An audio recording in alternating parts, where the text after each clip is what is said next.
Halo Kak Tarot. Halo Kak. Emang namanya Tarot? Tarot reader ya? Iya aku tarot leader. Kamu usianya berapa kok kayak masih muda? Aku 32 tahun. Oh, itu berdua.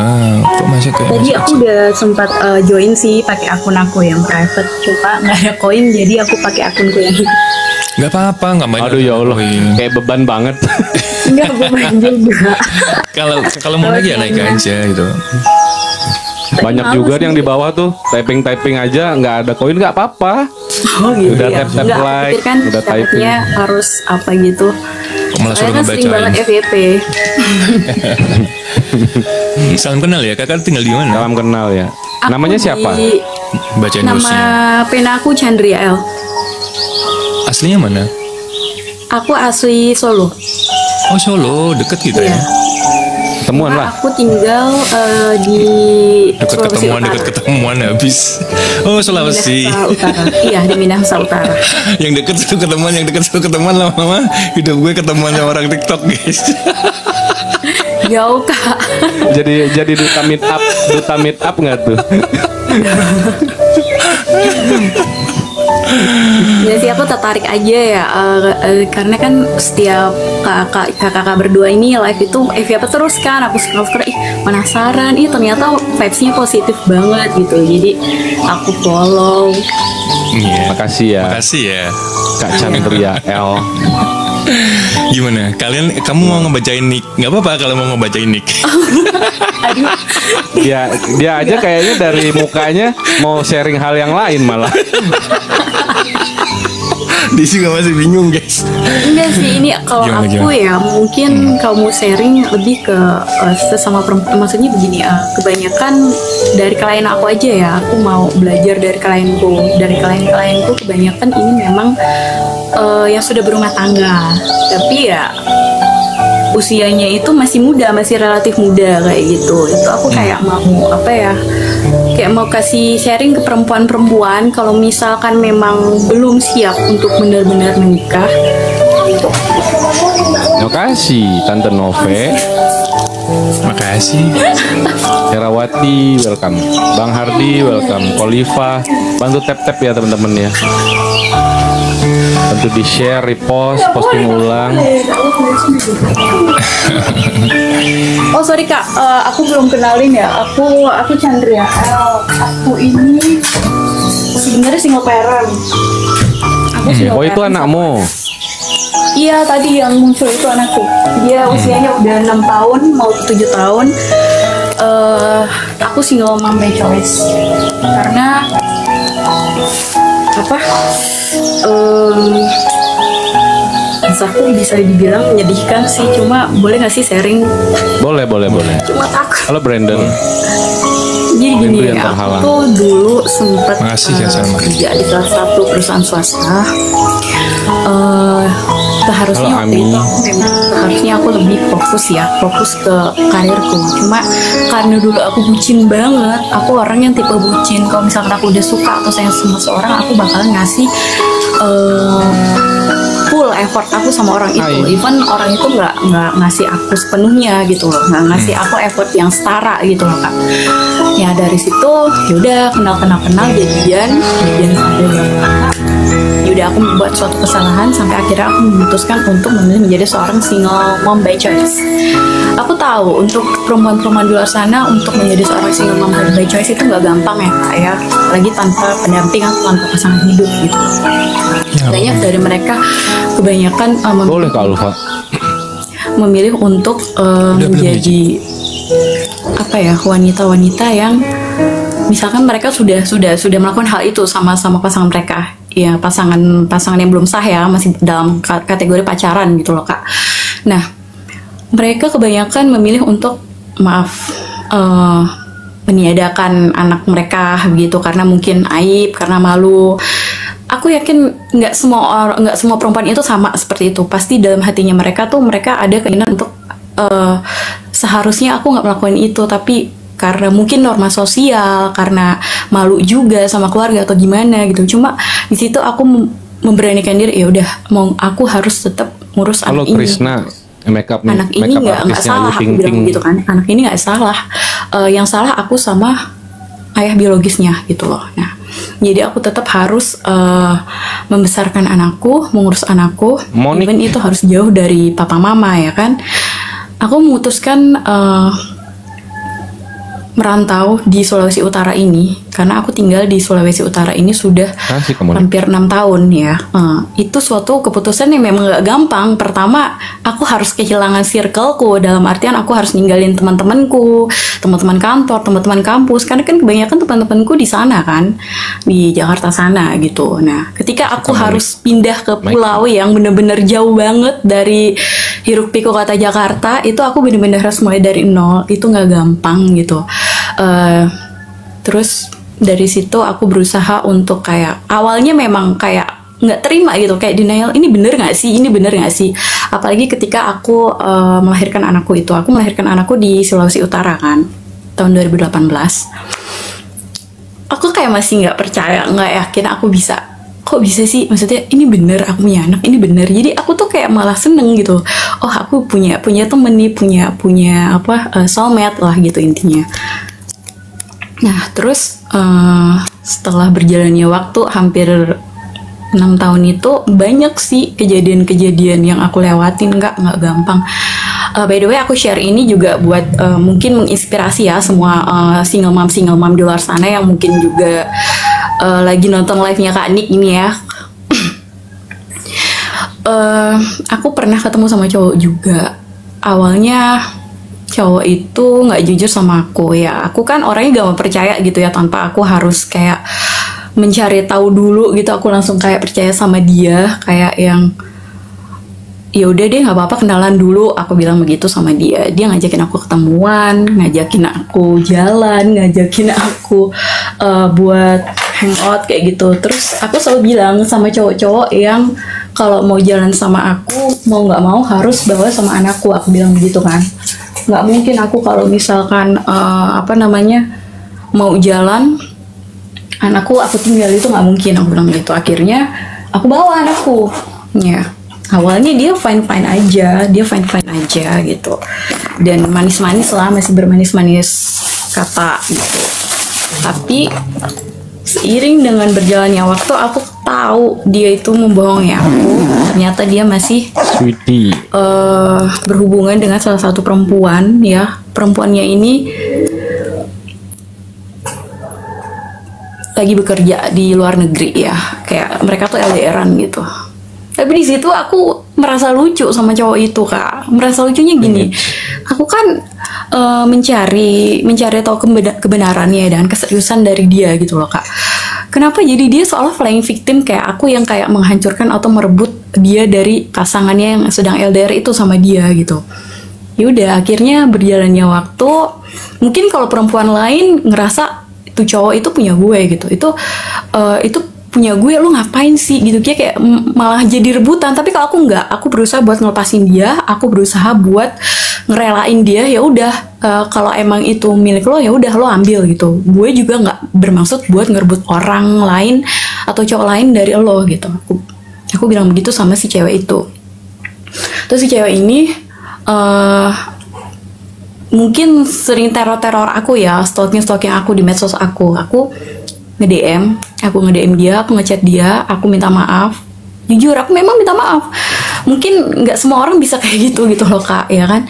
Aku minta maaf sama dia, aku minta maaf kalau memang sekiranya kamu merasa aku ngerebut cowok kamu dari aku gitu. Kak, sorry, ini kedengeran nggak sih suaraku, Kak? Denger. Oh iya, kita kedengeran. dengerin. Oh, iya. Cuma musik Bang Herdi aja tuh mati. Iya, jadi ketika aku udah tahu si mantan cowok aku ya, statusnya kayak udah mantan cowok aku ini selingkuhin aku ngechat ceweknya ini yang kebetulan lagi LDR sama dia. Aku nyari tahu ya. Itu di situ aku memang belum tahu sepenuhnya, belum tahu detail semuanya gitu loh. Ini hanya berdasarkan versi dari si cewek ini aja gitu loh, Kak. Jadi aku minta tolong sama si cewek ini, tolong kalau misalkan memang kamu mau marahnya sama aku aja, karena memang di sini kebodohan aku yang salah. Aku nggak cross check dulu si cowok ini seperti apa gitu ya kan.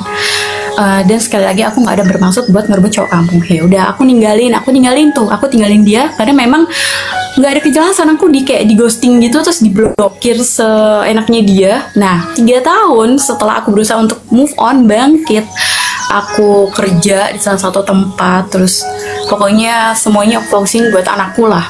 Si cowok ini, mantan cowok aku ini, dia ngubungin aku lagi.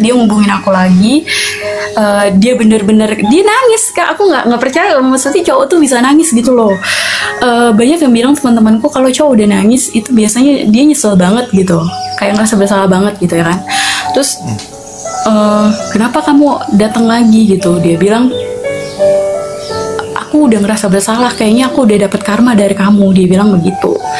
Cuma sekarang aku nggak bisa. Kalau emang kamu mau serius sama aku, ya udah, aku maunya yang komit, yang benar-benar serius. Kalau untuk cuma sekedar datang pergi seenaknya seperti yang kamu lakuin sama aku, nggak usah. Aku bilang begitu sama cowok itu, sama mantanku itu. Ya udah, dia blok lagi gitu, kayak gitu. Jadi aku nggak ngerti dia tuh kalau misalkan ada maunya, dia selalu ngubungin aku. Tapi ketika dia udah dapet apa yang dia mau, misalnya kayak cuma event komunikasi sama aku, dia ngilang lagi. Seperti itu terus, Kak. Sampai pada akhirnya aku dengar kabar ya yang sangat menyedihkan, itu ceweknya dia yang LDR-an di Hong Kong sama dia, yang sama-sama orang Manado juga, itu meninggal di bulan April kemarin karena sakit. Di situ dia nangis beneran, dia curhat sama aku. Dia udah nggak ada. Aku kaget. Nggak ada gimana? Aku pikir hanya guyonan gitu. Ternyata pas dia habis move on aku scrolling di Facebook, ada info ceweknya itu udah meninggal, yang sedang LDRan sama dia. Dia bener-bener kalut, bener-bener kayak ngerasa bersalah banget. Ya udah, aku di sini kan netral karena aku hubungannya udah nggak ada hubungan apa-apa lagi sama si cowok ini. Aku bilang begini sama dia, ya udah, lo nggak bisa nyalahin lo terus-terusan kayak gini. Oke, kalau misalkan lo ngerasa bersalah, nggak apa-apa, terimain, acceptance itu. Cuma masalahnya udah nasi udah jadi bubur dan semuanya udah berlalu gitu. Lo mau nyesel, mau minta maaf pun orangnya udah nggak ada, udah lama rumah gitu. Seenggaknya dari kepergian cewek lo ini, lo harus belajar menjadi laki-laki yang benar-benar setia dan bukan laki-laki yang menganggap cinta itu adalah sebuah permainan belaka. Aku bilang gitu sama dia. Nah udah, akhirnya ketika itu aku bilang kayak gitu, dia ngomong serius sama aku. Dia ngajakin katanya mau balikan lagi, ini kali ini untuk yang serius. Cuma aku nggak tanggapin itu karena aku tahu dia masih posisi berduka. Karena aku nggak mau dong aku dijadiin pelampiasan, nggak mau aku kayak gitu. Pada akhirnya dia ngirim pesan teks panjang banget itu, sampai sedetail itu di WhatsApp, karena nggak biasanya dia seperti itu ya kan. Dia bilang kayak gini, kamu cari aja laki-laki yang lebih baik dari aku, karena kamu ini orang yang sangat baik, kamu baik banget dalam hidupku. Aku ngerasa aku nggak pantas buat kamu, jadi kamu cari yang lebih baik dari aku. Dia bilang kayak gitu. Akhirnya dia blokir aku, terus baru kemarin nih Kak, dia tiba-tiba nelfon lagi malam-malam ya kan. Kamu di mana? Aku mau ke rumahmu nih. Karena udah tengah malam ya, nggak mungkin dong, nggak etis kalau aku nerima tamu di rumah tengah malam, ntar apa kata tetangga gitu. Yaudah, akhirnya aku bilang begini, kalau kamu belum makan, yaudah yuk kita makan aja yuk. Dia bilang begitu ke aku. Aku udah makan sih, ya udah nggak apa-apa, temenin aku makan aja. Ya udah, akhirnya dia ngajak aku sama anakku. Aku otomatis kalau apapun cowok yang deketin aku harus sama anakku, aku bilang gitu kan. Makan nih kita tuh makan malam di rumah makan pas tengah malam gitu. Cuma ya kalau untuk sekarang ini aku tuh kayak gimana ya, kayak bisa dibilang mati rasa untuk menjalin suatu hubungan cinta tuh kayaknya bisa sih dibilang kayak gitu, karena aku sekarang lebih fokus kayak mau nolong orang-orang, klien-klienku. Apalagi sekarang kan aku taruh tidur nih, kayak udah arahku tuh kayak bukan untuk diriku sendiri lagi gitu loh Kak. Cuma kadang gimana ya, aku nggak ngerti aja gitu cowok ini tuh sebenarnya gimana gitu loh Kak. Kan kakak-kakak cowok-cowok nih pasti tahu dong kenapa sih si cowok ini kayak gitu terus, polanya tuh selalu berulang gitu loh. Itu aja sih Kak yang mau aku ceritain. Aku senyum-senyum tuh baca typingan di bawah, jadi bukan senyumin ini. Ngapain nih? Soalnya aku dari tadi sambil baca typing dikit gitu kan. Ya serius satu dengerin. Ada yang bilang cowok itu mah tangisan buaya itu gitu. Iya ya, aku tadi juga baca. Dia baca-baca typing gitu-gitu. Terus Nggak, makanya gini loh. Karena nggak dibaca, jadi dia typing lagi buaya. Itu buaya lagi. Itu buaya gitu. Kak, sebenarnya di sini aku tuh takut sih kalau misalkan naik ini tadi, makanya aku bilang soal aku bilang malu takutnya tuh gebetan aku juga ada di TikTok kan, dia termasuk influencer juga di sini gitu loh. Jadi aku takut ketika mungkin dia tahu akunku, dia juga masuk di sini. Bisa makan siang aku datang bentar ya. Ya dinikmatin aja. Itu kan juga kamu bermain juga sebenarnya. Jangan aku bermain. Ya gini. Ketika kamu menerima seseorang, kamu udah tahu dengan segala risikonya seharusnya. Ketika kamu menerima orang itu kembali, masalahmu kembali, kamu juga udah tahu risikonya sebenarnya. Makanya aku bilang juga bermain. Kamu nggak bisa serta-merta juga, kita nggak bisa serta-merta nyalain orang yang datang terus pergi dalam kehidupan kita. Karena sejatinya hidup ini ya ditinggalkan atau meninggalkan, datang dan pergi. Kalau kita udah menerima resiko itu, menerima kembali, ya kita harus siap dengan, kita harus tahu resikonya. Kita harus sadar, sesadar-sadarnya bahwasanya resikonya seperti ini. Jadi ketika kita melakukan sesuatu hal, kita tuh harus sadar-sadarnya resikonya tuh apa nih. Kita harus tahu resikonya dulu. Bukan nanti ketika udah kejadian, baru action. Dalam artian action tuh berpikir, kok dia seperti ini ya, kok dia seperti ini ya. Karena kita juga memberi peluang. Tanpa kita sadari, kita tuh memberi peluang untuk dia melakukan seperti itu. Coba, kalau misalnya kita nggak memberi peluang dari awal, nggak akan ada kejadian kamu berpikir seperti ini. Gitu loh. Kenapa sih dia datang dan pergi, dia datang dan pergi? Ya karena kamu membuka gitu. Kalau kamu nggak buka, nggak ada kayak gitu. Tapi sekali lagi, ini fase ya. Pelajaran hidup manusia itu bisa diambil dari sisi-sisi seperti ini. Gitu. Untuk kedepannya kamu harus lebih hati-hati. Jadi dalam artian, ini baru segitu loh, baru cuma masalah perasaan yang menurutku masih bisa lah diredam. Coba kalau kerugiannya lebih, misalnya kayak materi, ya kan, terus kayak mungkin hidupmu, terus mungkin anakmu, itu akan lebih besar impactnya, gitu. Kalau cuma masalah perasaan udahlah, gitu. Makanya ketika kamu udah tahu dikecewakan sama seorang, terus kamu memulai lagi, kamu juga harus lebih ngerti resikonya, lebih ngerti impactnya nanti, gitu. Kamu kan tadi bilang sekarang ada gebetan lagi, terus ini lagi. Ya itu nanti proses hidup pun seperti itu. Kalau menurutku ya nggak masalah gitu. Kalau menurutku ya memang orang hidup tuh harus ada pelajarannya gitu. Kamu harus bertanggung jawab dengan dirimu sendiri. Itu yang lebih penting gitu. Nggak usah apa ya. Kamu juga bilang aku mau menolong orang nih Kak, itu nggak apa-apa, itu baik, niatmu baik. Gitu. Mungkin karena aku ini tipikal cewek yang gimana ya Kak, meskipun aku udah pernah punya hubungan, maksudnya udah putus gitu ya, udah nggak baik-baik aja. Mungkin karena aku tuh orangnya kayak nggak tegaan gitu ya, jadi kayak selalu ngasih peluang itu terus gitu loh, kayak yaudah. Dia balik aku tanggepin, dia balik aku tanggepin kayak gitu. Ya itu. Buanglah mantan pada tempatnya. Jadi baik nggak baik itu ya mungkin kita udah merasa gue nggak enakan nih, nggak tegaan nih, gue terima lagi gue. Tapi sebenarnya nggak, sebenarnya kamu memberi peluang karena kamu juga masih punya rasa gitu. Iya kan, kamu punya rasa makanya memberi peluang lagi untuk balik gitu. Iya kan. Kalau udah kayak punya lebih ke rasa kasihan Kak, bukan rasa mau cinta atau sayang, itu enggak. Rasanya lebih kayak ke rasa kasihan gitu loh. Kasihan itu kan termasuk bagian dari rasa. Kasihannya termasuk bagian dari rasa. Kalau kamu nggak punya rasa, nggak mungkin kamu kasihan. Kita kasihan sama orang tuh karena kita punya rasa gitu, masih punya rasa gitu loh. Tapi kalau udah nggak punya rasa, ya mau lu jungkir balik, guling-guling juga bodo amat kan gitu. Ya dong. Aku ketinggalan apa nih? Udah bahas rasa aja, bahas ewong ya. Ewong juga rasa kali. Kalau nggak ada rasa gimana mau ewong kan? Jangan dikasihanin, dia kan bukan orang jahat. Ya ampun Kak, siapa ini? Ngaco ya, nggak bener dong. Ya makanya segala pembelaan kita terkadang gue kasihan nih, gue udah ini. Tapi sebenarnya itu rasa dibalik alam bawah sadar kita itu sebenarnya berpikir seperti itu. Cuman kadang-kadang kita menepis dengan logika kita, menepis dengan mulut kita. Enggak nih gitu. Gitu. Tapi kalau kita mau mendalami, memahami diri kita, oh ya ternyata gue masih punya rasa ya, walaupun secuil, walaupun itu cuma rasa kasihan atau apa gitu.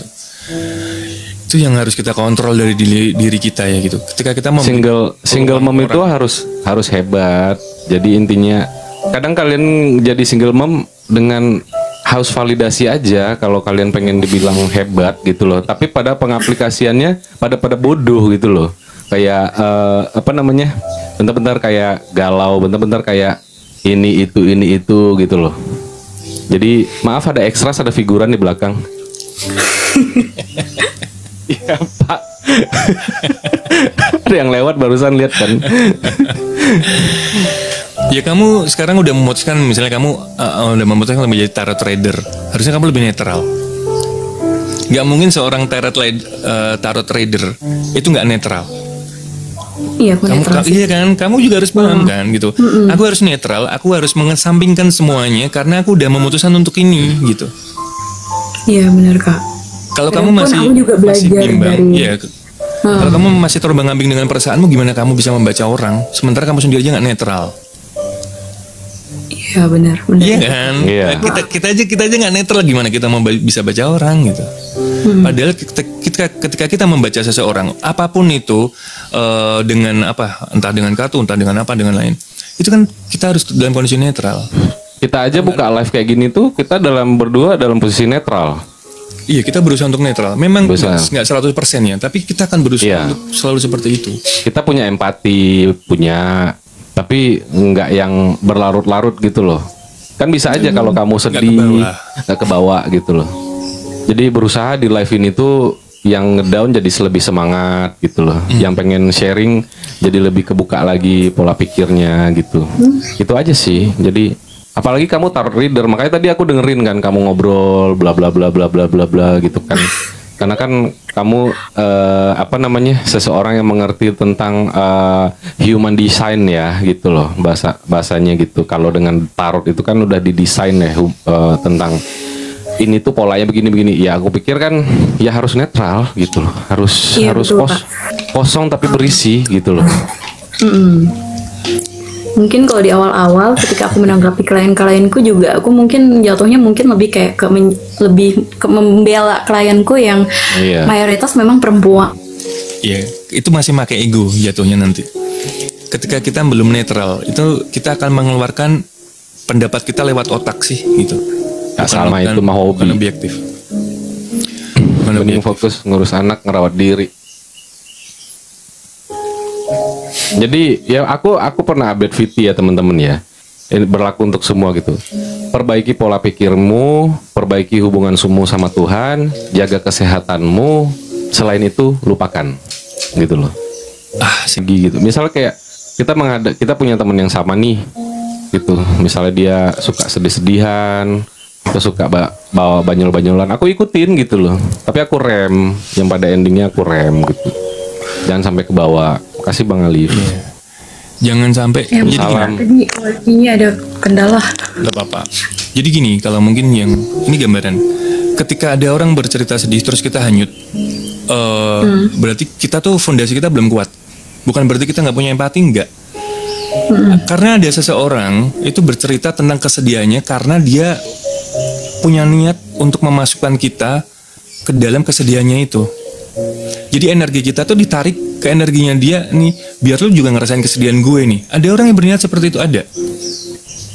Ada juga yang orang datang ke kita memberikan energi, itu juga ada. Nih gue ngobrol sama lu, gue kasih energi. Lah itu bisa kebaca dengan apa yang dia bicarakan, lebih positif atau enggak.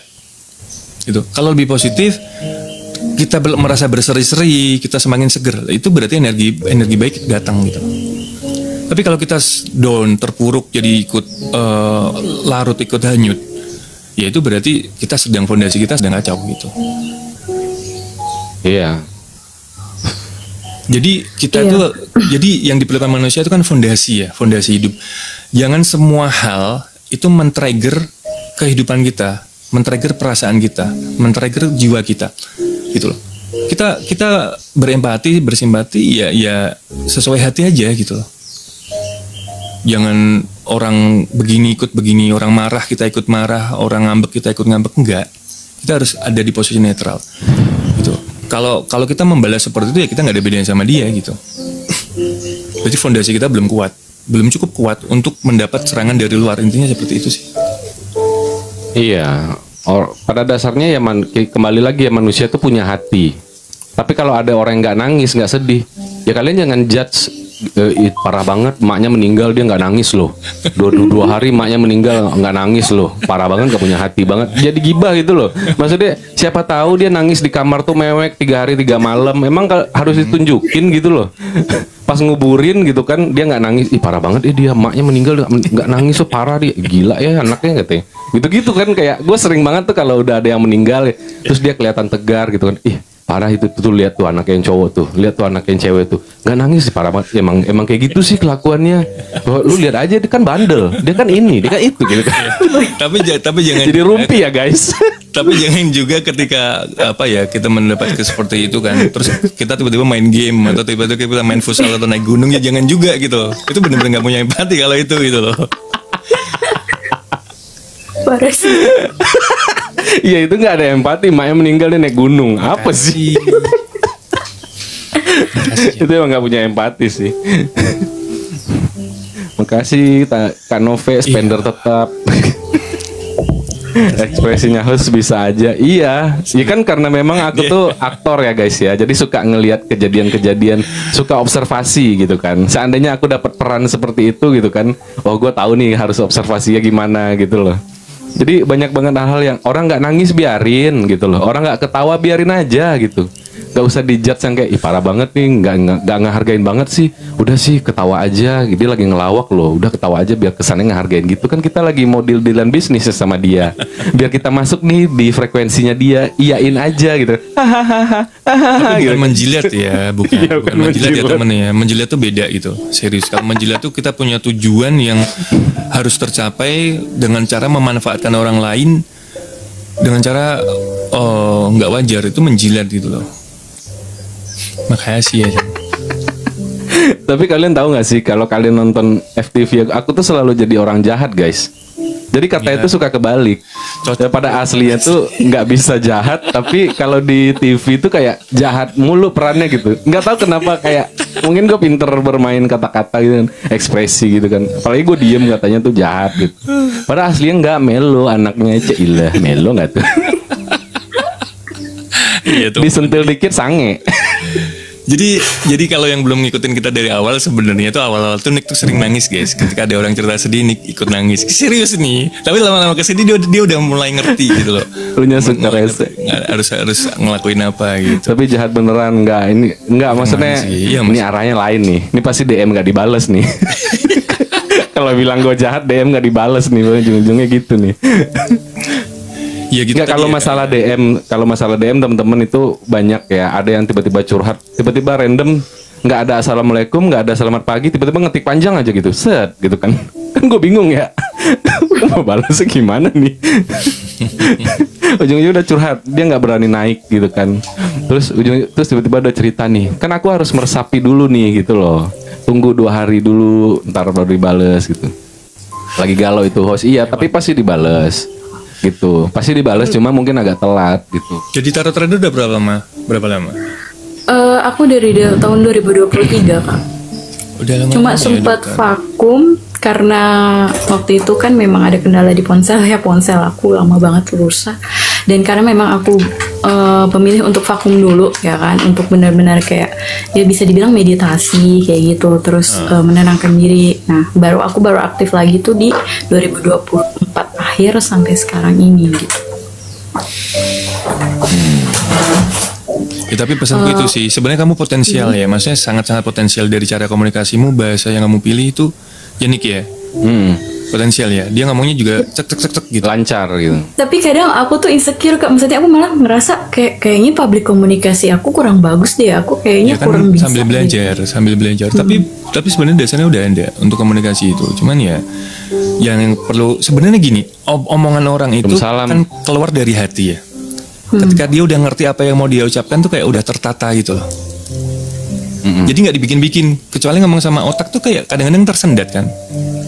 Kadang-kadang gue pun juga seperti itu. Ketika udah ngomong pakai otak nih, egoku yang main, jadi kayak tersendat. Tapi ketika aku netral, itu ya udah tek lancar-lancar aja gitu. Iya, kadang juga gitu. Iya kan? Karena kita udah ngerti apa yang mau kita omongin gitu. Anda sedang mengalami situasi di Ini mana apa ego Anda lagi? merasa terusik atau tersakiti dengan cepat dan Udah sih Mas iklan. Nggak iklan. Gitu yang lebih kamu lebih itu ya, maksudnya menetralkan Oh, diri. makasih. Iya, Kakak. Good morning Kak Lunar. Halo, Kasih Kak Lunar. lebih netralin diri, terus ntar kamu ini kok lebih ngerti gitu. Karena kalau kita sebagai tarot trader misalnya, terus kita masih pakai ego kita, kepentingan kita yang akan muncul, iya kan? Kepentinganmu sebagai seorang wanita, kepentinganmu sebagai seorang single mom dengan masa lalu yang seperti ini, jadi kamu lebih pakai otak, jatuhnya ego yang muncul, bukan objektif, jatuhnya nanti malah subjektif gitu kan. Tetap putus asa, jangan semangat katanya.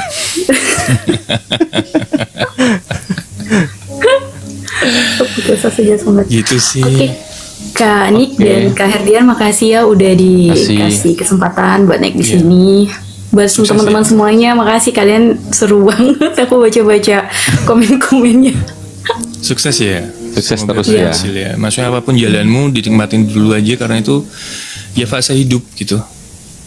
Iya. Semangat, semangat. Pokoknya tapi jangan kalau saranku jangan keluar dari track, tetap harus on the track terus. Kak Shinta, Kak Jangan Mala, melenceng juga banget jangan. kasih Karini. Hidup itu sebenarnya sejatinya aturan. Kalau kita udah ngikutin aturan sebenarnya aman-aman aja sih. Gitu. Iya, oke Kak. Iya, malah Bye-bye. bener ini. Bisa aja energi tarot leadernya diambil sama makanya kita harus butuh netral dengan fondasi yang kuat. Iya, kamu mau energimu tiap hari diambil orang terus tiap hari kamu pusing? Enggak Ya, mau. iya. Bener. Jadi seorang tarot tuh ya dia Harus grounding lah. Iya, grounding Netral. benar. Iya. Kalau kamu tiap hari kamu aja udah misalnya udah kurus, udah kusut, masa tiap hari mau diambil lagi kamu tambah kurus tambah kusut kan gitu. Iya, Emang mau kan nggak kan gitu? nggak mau. Lah iya, gitu. Aura yang baik, energi yang positif tuh kalau bisa jangan diambil orang lain gitu. Kita boleh ngasih itu. Tapi untuk kebaikan ya, untuk pengobatan, untuk apa. Tapi kalau untuk hal nggak penting kayak orang misalnya ingin menvalidasi masalahnya dia, problemnya dia, itu kan menurutku nggak banget. Kalau menurutku ya, aku nggak rela kalau energiku diambil orang-orang seperti itu. Kandang kur. Untuk tujuan katanya? seperti itu. Self dulu. Kenapa orang cewek kalau lagi galau langsung update status pengen kerja? Enggak juga di sekitaran aku. Makasih ya Kak. Oke, makasih ya. Iya, Kak Nona welcome. Ketemu lagi. Makasih ya, sukses ya. Gitu ya. Iya, Ya. enggak